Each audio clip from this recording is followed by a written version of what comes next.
YouTube viewers. I know it's been a long time. For those of you that haven't followed me from the beginning, please understand that this is a retirement project, and I've been working on it for a year now. And sometimes I got a lot of other stuff going on, a lot of other projects happening, so I can get to it whenever I can get to it.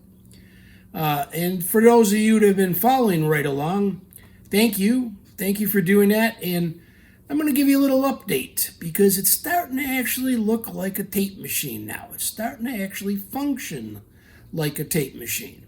All right. If you take a look behind me here, you'll see I actually have tape on it. Yep. I've been actually trying to get it to work with the tape now, and I've gotten quite a bit farther on this with it. So let me show you. I think I already showed you in the last video, but I'm going to show you again. This is the first thing I'm going to show you is when this thing actually turns on. Okay, so you can see the service display and what goes on the service display. Let's take a look at that right now.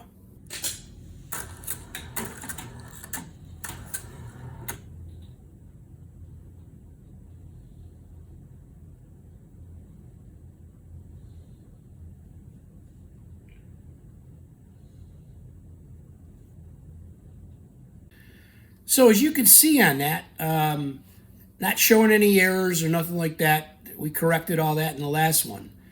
Now, I still was having this problem of this tape tension. I cannot get this thing to lock up, ready to actually play or fast forward or rewind. It won't lock into this tension mode. So when I turn it on, the stoplight will flash and it just continues to flash. And nothing seems to work from that point. I can make it kind of do things, but not really function correctly. However, I now have this working, the stop tension working correctly. And let me tell you what I did. It really was a kind of silly thing.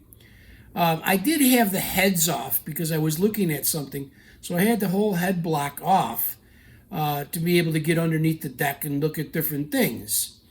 And when I took the head block off, one of the things that I made sure that I did, there's a series of D connectors that plug in all the record, playback, sync heads all into the thing. And there's one connector by itself which goes to a little board. It's just a little board right there. And it's the head assembly identifier board, okay? And basically it's got a little IC on there and some jumpers, and this will tell you or tell the machine whether it was a 1-inch 8-track, a 2-inch 16-track, or a 2-inch 24-track. That's with this little board. Now I was smart enough to unscrew the board from the head block, okay, and plug it back into the machine. And then try running the machine with that there, because I knew it needed to see that.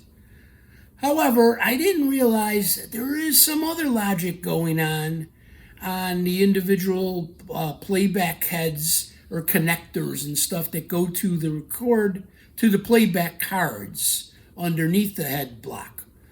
So, while scratching my head and trying to figure out what was going on, I kept looking at the head block sitting across the room there and saying, maybe if I put the head block back in the machine, something else might happen. And sure enough, putting the head block in the machine got me to where this is at right now. Let's take a look at this video right here to show you what's going on with the machine at this point.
So, as you can see, the tension thing is working correctly now.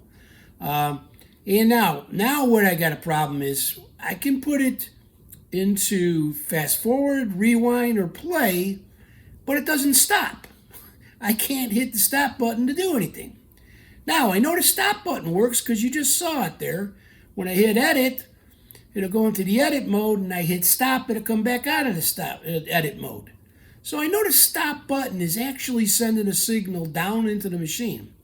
Unfortunately, on these kind of things, there's a lot more involved than just one switch there. So the switch is working, but somewhere else in the logic, it's not correctly telling the machine to stop when it's in a wind mode. I played around with tensions, things like that. I still can't get that. So this is one, he's got me a little stuck, but we'll get there eventually. Well, that's all I got for you. I wanted to update you on what was going on. And once again, thank you for viewing the video. Please subscribe if you haven't subscribed. Thumbs up if you enjoyed it. And click on the bell for notifications. I'll let you know when the next one comes out. Thanks again, and I'll see you as soon as I got more news.